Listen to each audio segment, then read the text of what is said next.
Memory management देखो computer system में mainly दो टाइप का मेमोरी यूज होता है। कौन कौन? Primary memory and secondary memory. Primary memory and secondary memory. ठीक है, तो यहाँ पे हम लोग पढ़ेंगे मेमोरी मैनेजमेंट करने का मतलब किसका मैनेजमेंट? मेन मेमोरी का, प्राइमरी मेमोरी का यानी रैम का। देखो कंप्यूटर सिस्टम में दो तरीके का मेमोरी होता है। एक होता है आपका मेन मेमोरी जिसको हम लोग प्राइमरी मेमोरी बोलते हैं, मेन मेमोरी। और सुनो ध्यान से, सेकेंड प्राइमरी मेमोरी का जो एरिया होता है यानी मेन मेमोरी का, उसको बोलते हैं हम लोग पीएस, फिजिकल एड्रेस स्पेस। क्या बोलते हैं? Physical address space. Physical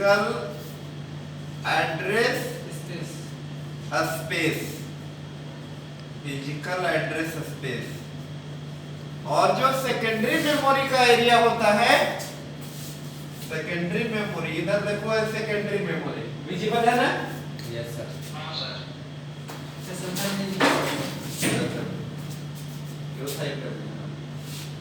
secondary memory का जो एरिया होता है, सेकेंडरी मेमोरी का,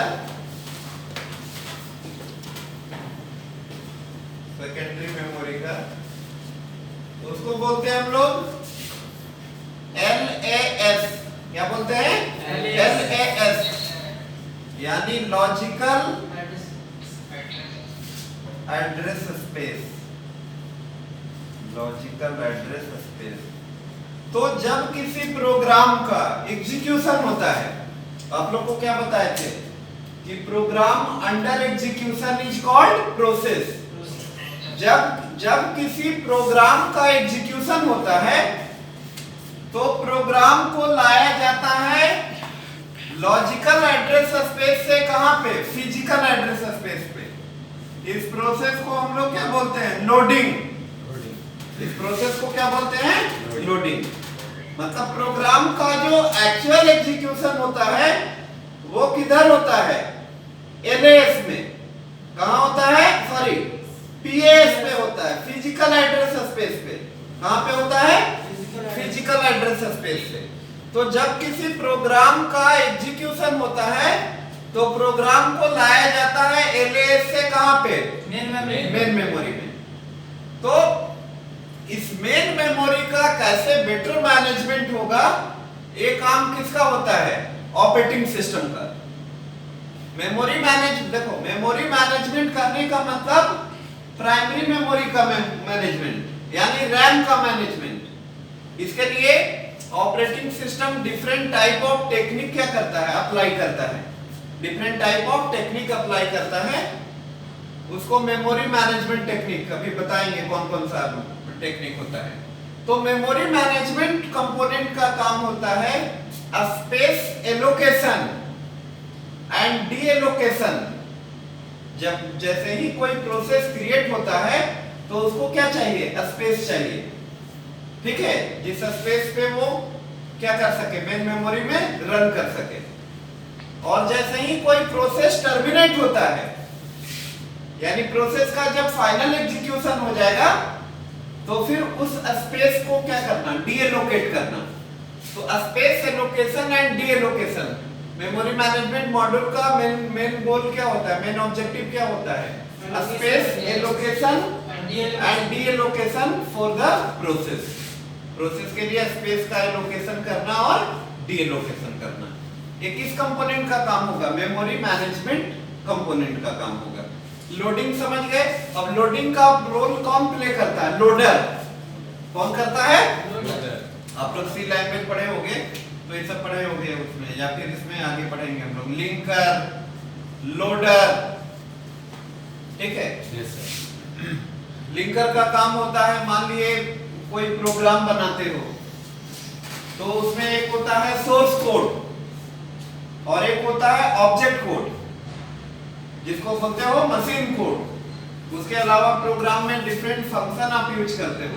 तो वो सारे के बीच में एसोसिएशन करवाने का काम किसका होता है? लिंकर का।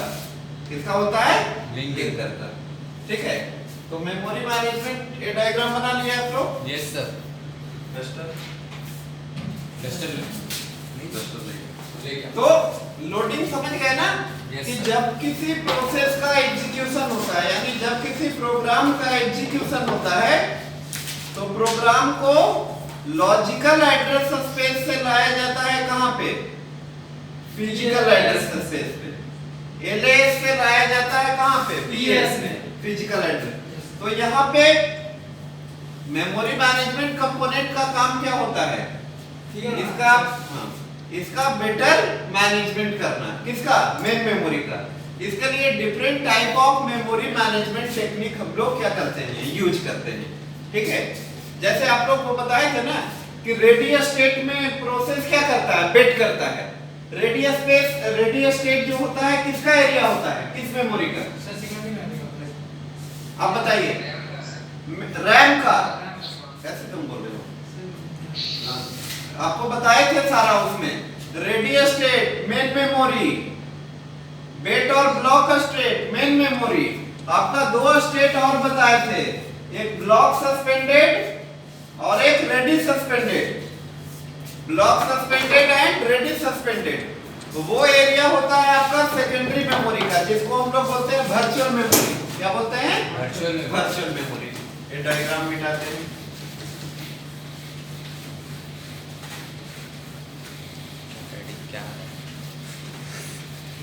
अब हम लोग यहाँ पे एक ओवरव्यू देते हैं, ऐसे डिटेल में हम लोग आगे पढ़ेंगे चैप्टर में। जैसे फिर आगे पढ़ना है इसके बाद चैप्टर प्रोसेस मैनेजमेंट एक अलग टॉपिक है, एक अलग चैप्टर है, जिसमें हम लोग पढ़ेंगे process scheduling technique, types of scheduler, deadlock. ठीक है, प्रोसेस सिंक्रोनाइजेशन। उसके बाद फिर पढ़ेंगे मेमोरी मैनेजमेंट, एक अलग टॉपिक है। तो मेमोरी मैनेजमेंट टेक्निक देखिए कौन कौन सा यूज होता है। मेमोरी ओवरव्यू देते हैं जस्ट यहाँ पे। Memory management technique, memory management technique. There are mainly two type का मेमोरी मैनेजमेंट टेक्निक यूज होता है। जो पहले के कंप्यूटर होते थे वहां पे कंटीन्यूअस मेमोरी एलोकेशन यूज होता था। Continuous memory allocation, continuous memory allocation. और जो आज के जो कंप्यूटर आ रहे हैं उसमें non continuous memory allocation. Continuous memory allocation and non continuous memory allocation. Memory management technique categorized into two part, contiguous and non contiguous। तो पहले का जो कंप्यूटर होता था वहां पे कौन सा टेक्निक यूज होता था? Continuous memory allocation. क्या यूज होता था? Continuous memory allocation. इसमें सब नहीं करके देखें सर से यार। Continuous memory allocation. आज का जो ओएस आ रहा है उसमें कौन सा? Non continuous. अब इसमें हम लोग पढ़ेंगे, एक होता है फिक्स्ड साइज पार्टीशन। ध्यान से समझना है, फिक्स्ड साइज पार्टीशन। और इसमें होता है एक और सेकंड होता है variable size partition. Fixed size partition and variable size partition. Continuous memory allocation technique visible है ना आप लोगों को?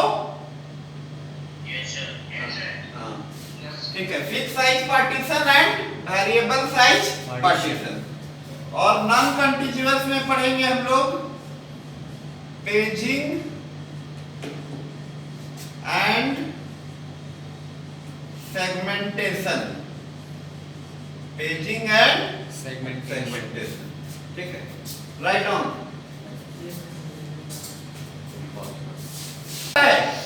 P1 तो पहला पार्टीशन बन जाएगा P1 10 KB। P2 को कितना चाहिए? 5 KB।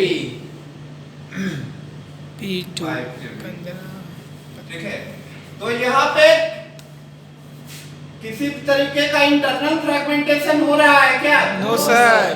तो इंटरनल फ्रेगमेंटेशन को सॉल्व करने के लिए हम लोग variable size partition. Yes sir. देखो internal fragmentation always occur due to fix size partition. Internal fragmentation किसमें होता है? Fix size. Fix size partition में। वेरिएबल साइज पार्टीशन में इंटरनल फ्रेगमेंटेशन नहीं हो सकता। अब नेक्स्ट प्रोसेस कौन है? P3 P3 कितना चाहिए? 10 KB। मेमोरी था मेरा 50 KB का। 50 KB। ठीक है। P4 7 KB। 7 KB। ठीक है। 18 KB यानी बच 10 गया। 5 15 25 18 बच गया। 32 सर 18 KB का पार्टीशन बच गया। यस बचा हुआ है। Wastage of. ठीक है। अब सुनो एक चीज और। यस अब मान लिए कोई प्रोसेस है P5, P5। इसको चाहिए 20 20 KB, KB। तो है नहीं? No sir. तो इसको ये नहीं बोलेंगे कि 18 KB का एक्सटर्नल फ्रेगमेंटेशन हो रहा है। नहीं समझे? है ही नहीं तो। Yes sir. और रहता मेमोरी में और रहने के बावजूद बच जाता बच जाता है, तब होता। तब बोलते हैं एक्सटर्नल फ्रेगमेंटेशन। नहीं सर इसमें होल भी हुआ ना। होल कहाँ है? होल होगा कैसे? होल नहीं होगा क्यों? क्योंकि वेरिएबल, सुनो फिर से समझ लीजिए, वेरिएबल साइज पार्टीशन में इनिशियली मेमोरी एक सिंगल होल होता है और जैसे जैसे प्रोसेस अराइव्ड होता है वैसे वैसे पार्टीशन का फॉर्मेशन होता है। Yes sir. बात समझ गए? Yes, sir. Variable size partition में क्या होता है? जैसे जैसे प्रोसेस अराइव होता है वैसे वैसे पार्टीशन आपका क्या होता है? क्रिएट होता है। क्रिएट होता है। तो आज के क्लास में हम लोग देखें fix size partition and variable size partition. Continuous memory allocation में क्या होगा? जब भी किसी प्रोसेस के लिए स्पेस का एलोकेशन होगा तो एक जगह पे होना चाहिए, एक जगह पे होना चाहिए। जैसे ध्यान से समझिए आप लोग, ये मेमोरी है, एक मेमोरी का साइज है 100 KB। कितना है? 100 KB। 100 KB। ये जो पार्टीशन है इसका साइज है 20 KB। कितना? 20 KB। इसका है 30 KB। इसका है 25 KB। कितना हो गया? 75। 75। 25। और इसका है 10 KB 5 KB। और नीचे वाले का है 5 KB। ये पार्टीशन बना हुआ है, ठीक है? ये पार्टीशन बना हुआ है। कितने पार्टीशन है? 5 पार्टीशन। एक 20 KB का, 30 KB का, 25 KB का, 10 KB का और 5 KB का। ठीक है? अब बाय द वे कोई प्रोसेस एक है P1, प्रोसेस P1 है, वो रिक्वेस्ट कर रहा है 45 KB। कितना चाहिए इसको? 45 KB। स्पेस एलोकेशन कर पाएंगे क्या हम लोग? No sir. नहीं कर पाएंगे। देखो फिक्स साइज पार्टीशन इसलिए बोला जाता है, फिक्स पार्टीशन करने का मतलब ये नहीं कि आपस में सारा पार्टीशन का साइज क्या होगा? इक्वल होगा। फिक्स्ड का मतलब कि वंस पार्टीशन जनरेशन के टाइम में जो साइज डिसाइड हो गया वही साइज होगा। उस साइज को ना हम लोग बढ़ा सकते हैं ना घटा सकते हैं। बात समझ रहे हो? Yes sir. मान लिया ऐसा कर दिया जाए कि इस क्लासरूम में, ठीक है, 4 क्लासरूम। सुनो, एक क्लासरूम में मान लिए 100 स्टूडेंट का ही कैपेसिटी है, उससे ज्यादा नहीं है। बेंच न लग सकता है ना हटा सकते हैं। फिक्स है। तो ये क्या है? फिक्स है। तो फिक्स साइज का पार्टीशन और एक ऐसा पॉलिसी है, क्यों नहीं करवा पा रहे हैं P1 को? स्पेस तो है 100 KB का, अभी फ्री स्पेस है, लेकिन क्यों नहीं करवा पा रहे हैं? सारा फिक्स्ड है इसलिए। फिक्स्ड नहीं है। जब भी होगा कंटीन्यूअस में तो एक पूरा पार्टीशन चाहिए। कितने का? 45 KB, not 100, 45 KB। Yes sir. क्योंकि P1 को कितना चाहिए? 45 45 KB। जैसे कोई प्रोसेस है P7 रिक्वेस्ट रिक्वायर 27 KB। कितना?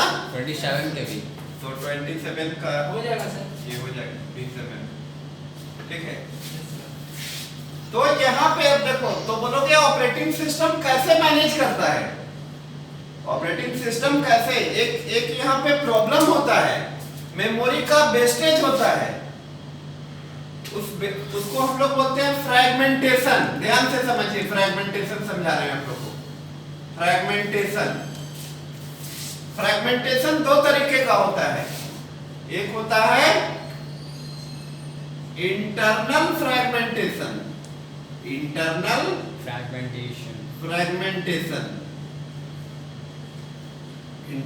फ्रैगमेंटेशन, और एक होता है एक्सटर्नल फ्रैगमेंटेशन।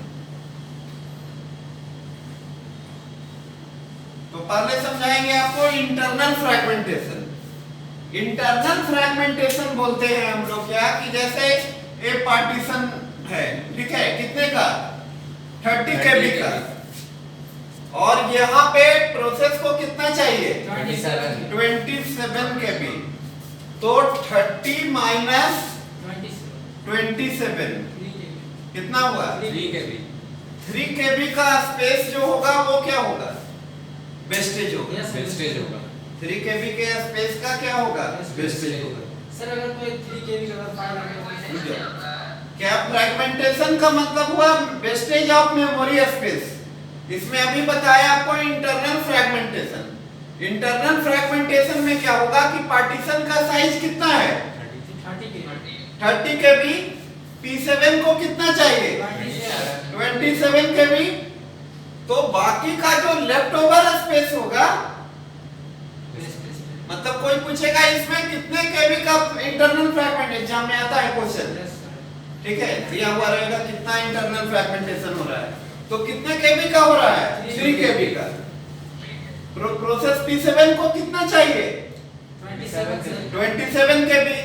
पार्टीशन का साइज है तुम्हारा कितना? 30 KB। तो 3 KB का क्या हो रहा है?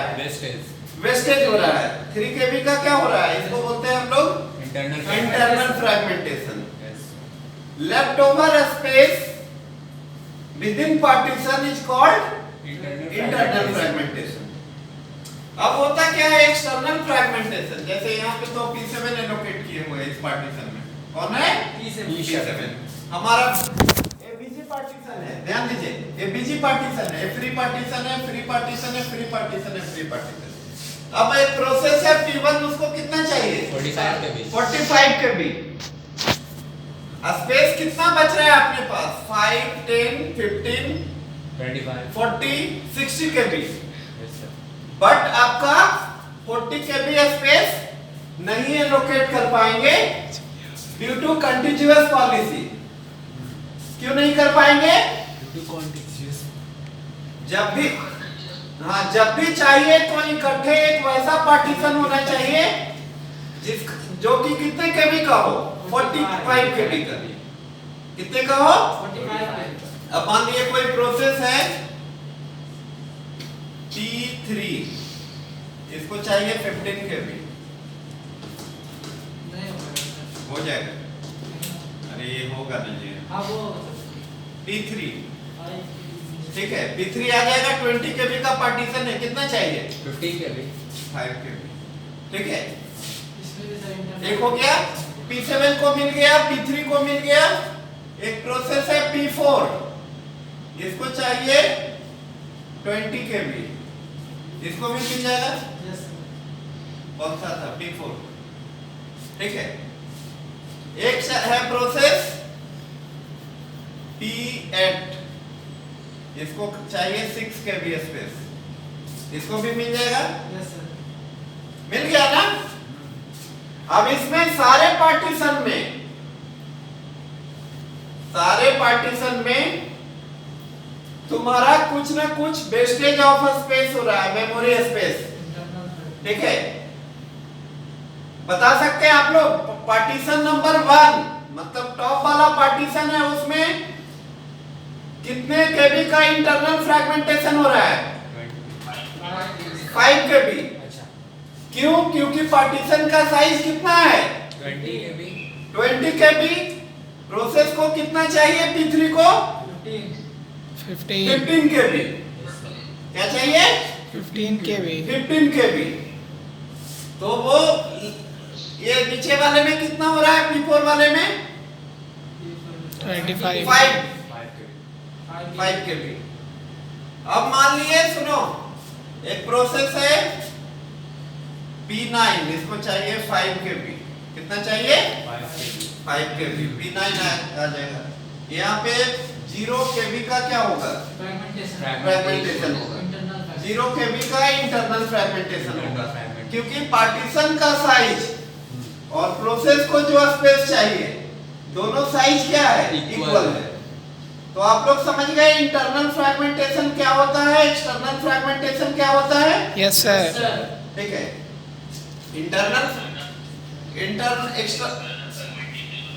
एक्सटर्नल फ्रैगमेंटेशन जैसे अभी मान लिए पहले तुम्हारा कितना था? 60 KB स्पेस अवेलेबल था, लेकिन प्रोसेस P1 को 45 KB स्पेस चाहिए था, वो नहीं कर पा रहे थे ड्यू टू कंटीन्यूअस पॉलिसी। तो वो टोटल क्या हुआ? External fragmentation. क्या हुआ?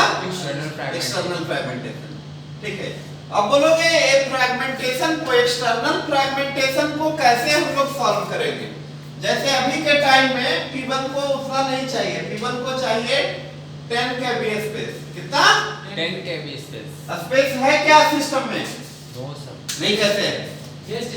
5 KB का एक होल यहाँ पे है, 5 KB, और कितना था? 3 KB का यहाँ बना था, 5 KB का वहाँ। 5 KB का यहाँ बना। Yes sir. इसमें 4 KB P8 कितना था जी? 4 KB बचा हुआ 4 KB। 4 KB। अरे तो पूरा हो गया। तो किसी एक में उसको डालेंगे सर। रुको, 5 4 9 9 3 12 12 5 17। 17। लेकिन नहीं कर पाएंगे यहाँ पे, क्योंकि फिक्स साइज पार्टीशन में अभी बताया कि सुनो ध्यान देना, एक पार्टीशन में कोई एक ही प्रोसेस क्या होगा? एकोमोडेट होगा। एक पार्टीशन में एक से ज्यादा प्रोसेस एकोमोडेट नहीं हो सकता है। बात समझ रहे हैं आप लोग? Yes sir. हेलो। हाँ, एक पार्टीशन में कोई एक ही प्रोसेस एकोमोडेट होगा, एक से ज्यादा प्रोसेस एकोमोडेट नहीं हो सकता है इस पार्टीशन में। अब बोलोगे तो इस प्रॉब्लम को सॉर्ट आउट करने के लिए कौन सा टेक्निक है? तो अभी हम लोग पढ़ रहे हैं मेमोरी मैनेजमेंट टेक्निक। एक टेक्निक होता है, उस टेक्निक को बोलते हैं कॉम्पैक्शन। क्या बोलते हैं? कॉम्पैक्शन। कॉम्पैक्शन। कॉम्पैक्शन, इसको ये सब को क्या बोलते हैं? होल। क्या बोलते हैं? होल। HOLE। होल। क्या बोलते हैं? HOLE। हाँ, होल। होल। अब देखो कॉम्पैक्शन टेक्निक में क्या किया जाता है कि ये सारे होल को either top of the memory, either bottom of the memory. कितना हो जाएगा? 4 5 4 9 3 12 5 17। एक अलग पार्टीशन बना। हाँ, एक आइदर टॉप में, आइदर बॉटम। जैसे हम लोग बॉटम लेते हैं, 17 KB का एक पार्टीशन बन जाएगा। अब उसमें हम लोग P1 को 10 KB अलॉट कर सकते हैं। बट कॉम्पैक्शन टेक्निक क्या है? कॉम्पैक्शन एक तरीके का मेमोरी मैनेजमेंट टेक्निक है, जिसमें होल को आइदर टॉप आइदर बॉटम, मतलब सारा होल को कंबाइन करके एक सिंगल होल क्या किया जाता है? बनाया जाता है। इस टेक्निक को हम लोग क्या बोलते हैं? कॉम्पैक्शन। तो फ्रैगमेंटेशन प्रॉब्लम को सॉर्ट आउट करने के लिए कौन सा टेक्निक यूज किया जाता है? कॉम्पैक्शन। डायग्राम बना लीजिए, डायग्राम बना लीजिए।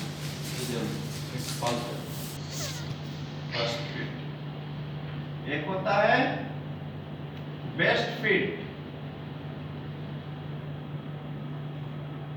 Best fit. एक होता है बर्स्ट फिट। 3 तरीके का पार्टीशन एलोकेशन मेथड होता है। इसमें होता है कंटिन्यूअस मेमोरी एलोकेशन में। Fragmentation means wastage of memory space.